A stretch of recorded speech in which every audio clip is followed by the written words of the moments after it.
कथा श्रवण कर कर सतमार्ग की ओर चलता नहीं है। पर मनुष्य यदि एक बार भी भगवान की कथा में पहुंच जाए और भगवान की कथा को श्रवण कर ले और अपने जीवन में थोड़ा सा भी उतार ले, अपने जीवन में अगर थोड़ी सी भी कथा को उसने उतार लिया तो ये निश्चित है कि वो अपने गलत मार्ग को छोड़कर सतमार्ग की ओर अग्रण्य हो ही जाएगा। ये निश्चित है।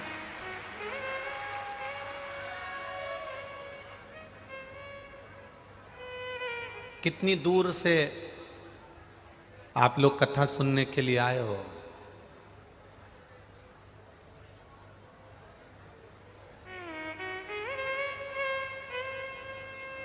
ये छत्तीसगढ़ की पहली कथा है जिसमें कथा का पंडाल नहीं लग पाया था और भक्त कथा के पंडाल में आकर बैठ गए थे।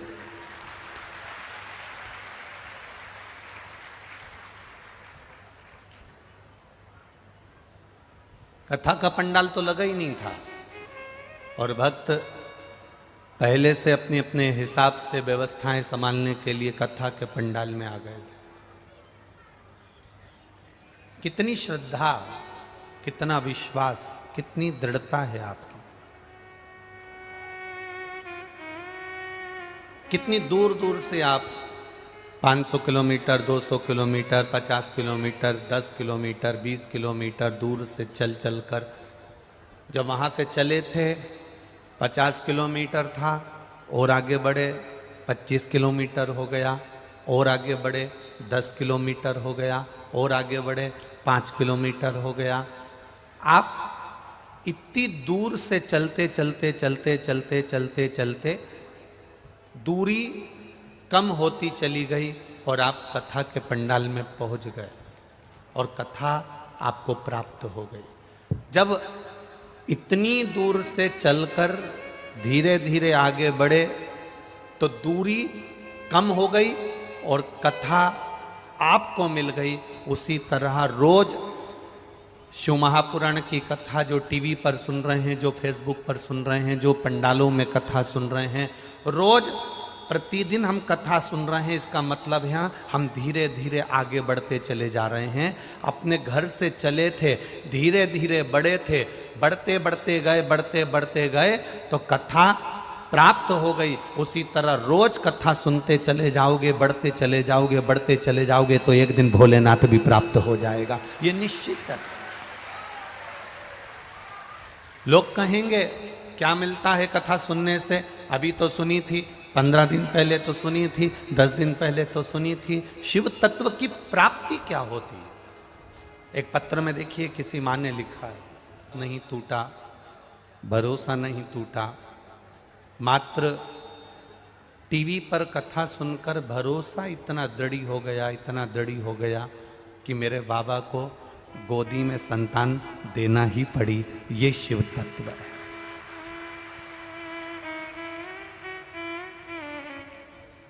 अब करो भजन। कितनी दूर से चले आप, कितने दूर से अपने अपने घरों से चले, 50 kilometre, 30 kilometre, 40 kilometre, 100 kilometre, 80 kilometre, 17 kilometre चलते चलते चलते चलते चलते चलते कथा तक पहुंच गए। जब चलते चलते बढ़ते बढ़ते आप कथा तक पहुंच सकते हो तो ये निश्चित है कथा सुनते सुनते सुनते सुनते आप उस भोलेनाथ तक भी पहुंच सकते हो। ये निश्चित था, ये पक्का है। आप उसकी चौखट तक जाना है, आपको उसके दरवाजे तक जाना है, आपको उसके द्वार तक जाना है, तो वो भक्ति के बल पर जाए। बोल बम का नारा है, हम उसके सहारे, हम उसके बल पर, हम उसके विश्वास पर उसको प्राप्त कर सकते हैं।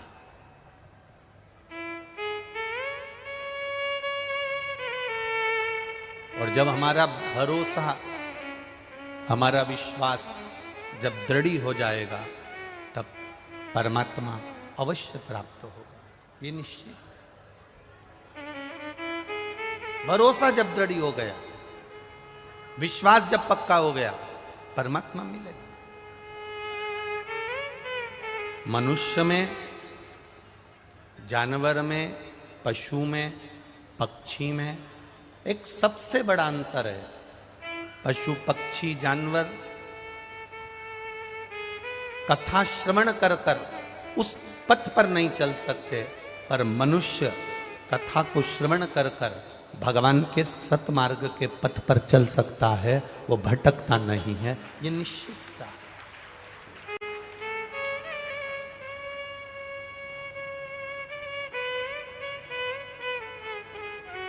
एक मानव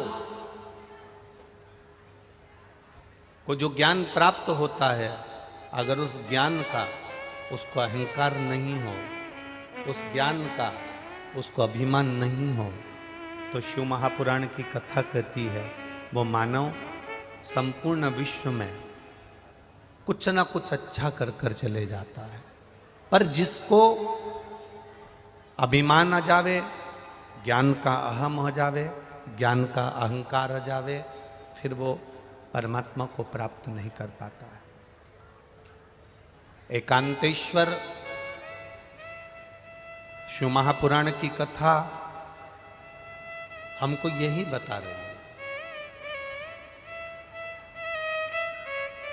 एकांतेश्वर शंकर भगवान की कथा हमको ये कह रही है।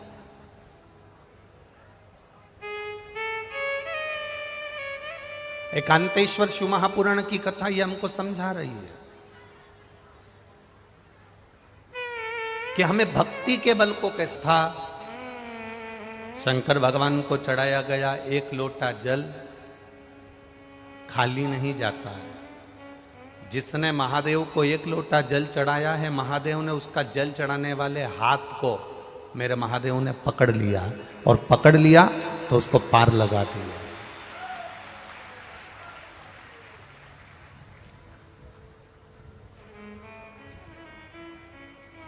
संपूर्ण ब्रह्मांड का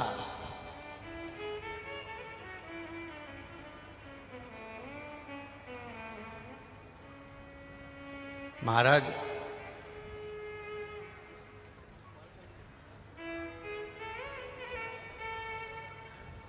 संपूर्ण ब्रह्मांड का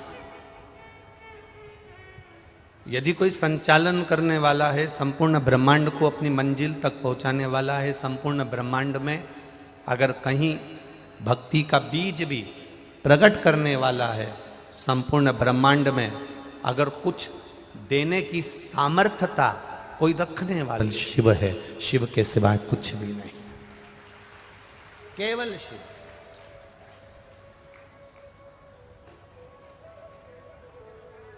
अगर कोई झूठे मुंह से मतलब है कि कोई भगवान को नहीं मानता, भगवान के भजन में नहीं जाता, भगवान शंकर के मंदिर नहीं जाता, भगवान की कथा में नहीं जाता, भगवान के स्मरण में नहीं जाता, भगवान की पूजन में नहीं जाता, दिखावे से भी अगर कोई शंकर के मंदिर में पहुंच गया, उसका मन नहीं है, उसका चित्त नहीं है, उसका विचार नहीं है, फिर भी वो शिव के मंदिर तक अगर पहुंच गया, भले किसी के साथ गया, इतने सारे लोग अगर कथा में आए हैं तो इसमें से कुछ लोग ऐसे भी होंगे जो अपनी मम्मी को, अपने माता को, अपने पिता को, अपने चाचा को, चाची को, काका को, काकी को छोड़ने के लिए भी आए होंगे, और उन्होंने कहा मैं कथा सुनने नहीं बैठूंगा, बस आपको छोड़ूंगा। घर के बच्चों ने जब कहा कि मैं आपको छोड़ूंगा और चले जाऊंगा, तो घर के लोगों को कह देना चाहिए ठीक है, तो हमको उसके दरवाजे तक छोड़ दे और फिर चले जा, मना नहीं है। घर के बच्चे एक बार उसके दरवाजे तक पहुंचे तो भले हमको छोड़ने पहुंचे, पर मंदिर के द्वार तक, कथा के पंडाल तक, भगवान की शरणागति तक आए तो जो एक बार बच्चा अपने माता पिता को कथा स्थल तक छोड़ने आ जाता है, जो एक बार बच्चे अपने माता पिता को मंदिर तक छोड़ने आ जाते हैं तो मंदिर का सेठ, मंदिर में रहने वाला भोलेनाथ और मेरे शिव महापुराण उस बच्चे का हाथ भी पकड़ लेते हैं, भले छोड़ कर गए।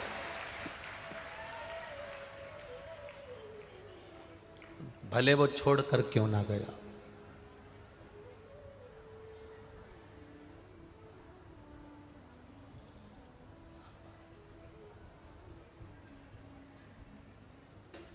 जिसने भले कहा मैं कथा में नहीं बैठूंगा, मेरे पास इतना समय नहीं है कि मैं कथा में बैठूं, छोड़ूंगा चले जाऊंगा। हाँ, पति ने कहा मैं कथा में नहीं बैठूंगा, छोड़ूंगा और चले जाऊंगा। हाँ, कोई बात नहीं, तुम चलो तो छोड़ के तो आओ।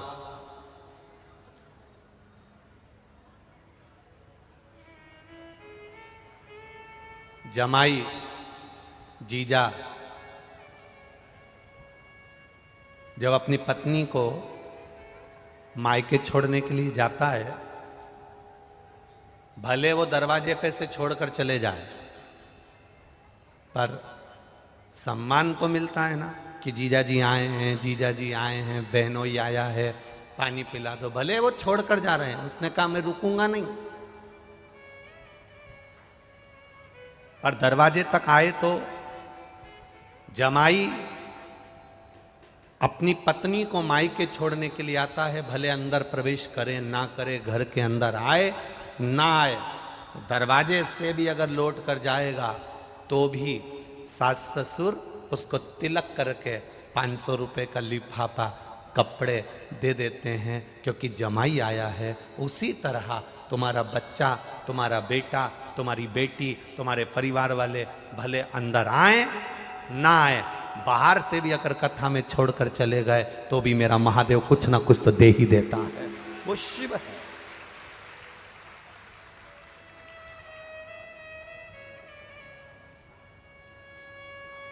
मैंने तेरे ही भरोसे बाबा, तेरे ही भरोसे हवा बिच उड़ती जावांगे बाबा, डोर हतो छड़ीना में कटी जावांगी। भोले मैं तेरी पतंग, शंभो मैं तेरी पतंग। शिव पुराण कह रही है,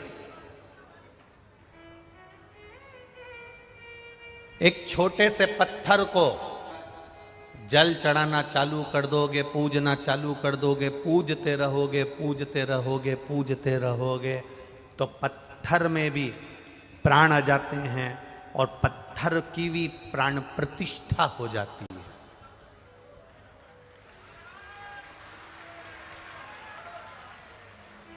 एक पत्थर को तुमने पूजना चालू करा, एक पत्थर को तुमने परमात्मा मान लिया, एक पत्थर को तुमने परमेश्वर मान लिया, एक पत्थर को तुमने पूजना चालू करा, तो पत्थर में प्राण आ जाते हैं और उसकी प्राण प्रतिष्ठा हो जाती है। मंदिरों में राम जी की मूर्ति, कृष्ण जी की मूर्ति, शंकर जी की मूर्ति, देवताओं की मूर्ति सब पत्थर की होती है,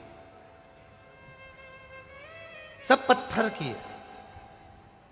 ब्राह्मण देवता, भूदेवता, विद्वत ब्राह्मण, संत, साधु, गुरुजन जब उस पत्थर की मूर्ति की पूजन करना चालू करते हैं, पत्थर की मूर्ति को जब प्राण देना चालू करते हैं, पत्थर की मूर्ति की जब पूजन चालू करते हैं, तो उसमें प्राण आ जाते हैं और उसकी प्राण प्रतिष्ठा हो जाती है। एक पत्थर को पूजना चालू करोगे, बार बार जल चढ़ाना चालू करोगे, बार बार उसके ऊपर बेलपत्र चढ़ाना चालू करोगे, बार बार आप उसकी पूजन करना चालू करोगे, तो पत्थर पत्थर में प्राण आ जाते हैं, प्राण प्रतिष्ठा हो जाती है और आपकी मनोकामना पूर्ण होने लगती है। उसी तरह जब आप रोज रोज भगवान की कथा सुनते चले जाओगे, भले टीवी पर सुन रहे हो, भले फेसबुक यूट्यूब पर सुन रहे हो, भले मोबाइल पर सुन रहे हो, भले पंडाल में सुन रहे हो, बार बार भजन गाते चले जाओगे, बार बार पूजन करते चले जाओगे, बार बार कथा सुनते चले जाओगे, जितनी बार कथा सुनते चले जाओगे, उतना वो कथा, वो भजन की प्राण प्रतिष्ठा हो जाएगी और आपकी कामना पूर्ण हो जाएगी।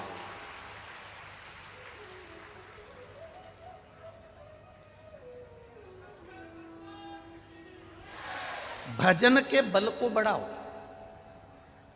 दिखावे को मत बढ़ाना। आज के जमाने में बहुत नौटंकी चल रही है दादा, बहुत दिखावा चल रहा है। इनके यहाँ जाओगे तो काम हो जाएगा, उनके यहाँ जाओगे तो काम हो जाएगा। चक गर्मी भी पड़ेगी, बैसाख का महीना भी है, तुम दान भी कर रहे हो, पुण्य भी कर रहे हो, किसी को एक गिलास पानी भी पिला रहे हो और कथा का तत्व ग्रहण कर रहे हो, खाली नहीं जाए। भजन में मन लगा, जितनी देर कथा में बैठो, दूसरों से बात नहीं करना है, व्यवस्थाओं को नहीं देखते हुए सबसे कहना है, भैया तुम्हारे पांव पड़ूं, हमें 3 घंटे की कथा में से 2.5 घंटे मिलते हैं, आधा घंटा तो आशीष भैया ले लेते हैं, 2.5 घंटा मिलता है, उसको हमें सुनने दो। 2.5 घंटे की कथा के लिए सुबेरे 6 बजे से जगह संभाल कर बैठते हो, तब जाकर यह कथा प्राप्त होती है, सहजता नहीं।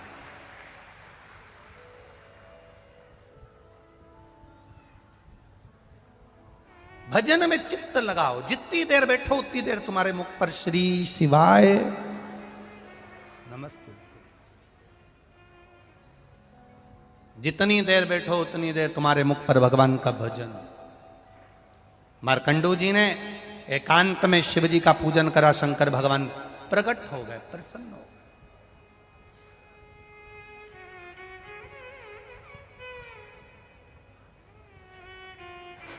हमसे लोग कहते हैं कुबेरेश्वर धाम की इतनी महत्वता क्यों है, वहां तो अभी शंकर जी भी नहीं, कंकर शंकर है। हम उनसे कहते हैं वो एकांतेश्वर भी है, अगर वो कुबेरेश्वर है तो एकांतेश्वर भी है। सीहोर में 108 शिवालय होंगे, पर सीहोर से 10 किलोमीटर की दूरी पर जहाँ जंगल था, आज भले लोगों ने मत दुकान सब बना लिया, पर वो जंगल था, उस जंगल में वो अकेला बैठता था, कंकर शंकर के रूप में बैठता था। मेरा नाम सरिता अवस्थी है, मैं महासमुंद जिले के पिथौरा से हूँ। मेरा मोबाइल नंबर ये है, कहीं बैठी हो तो हाथ हिलाइएगा। मेरा नाम सरिता अवस्थी है, कहीं बैठी हो तो हाथ हिलाइएगा। सरिता अवस्थी, कहीं बैठी हो तो हाथ हिलाइएगा। मेरा नाम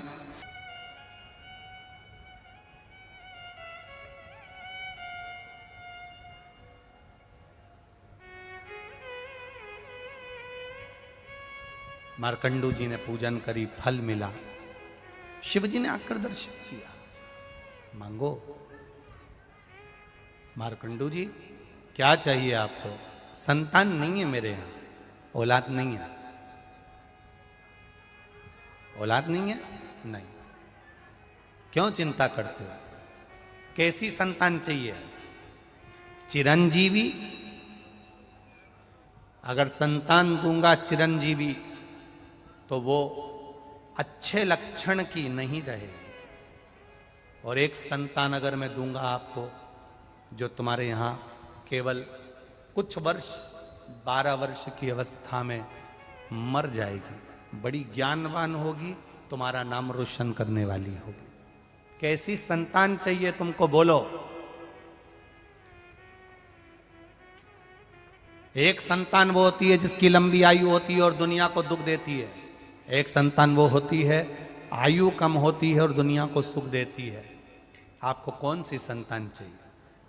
मार्कंडू जी ने कहा जो दुनिया को कष्ट दे ऐसी संतान नहीं चाहिए, भले मेरी औलाद की उम्र कम हो, भले मेरे बच्चे की उम्र कम हो पर दुनिया को सुख पहुंचाए ऐसी संतान दीजिए। भगवान ने एक बेटा दे दिया जिसका नाम मार्कंडेय हुआ। अवस्था है छोटी, बड़ा ज्ञानी, बड़ा विद्वान। 10 वर्ष की आयु हो गई, मालूम पड़ा कि ये तो मर जाएगा।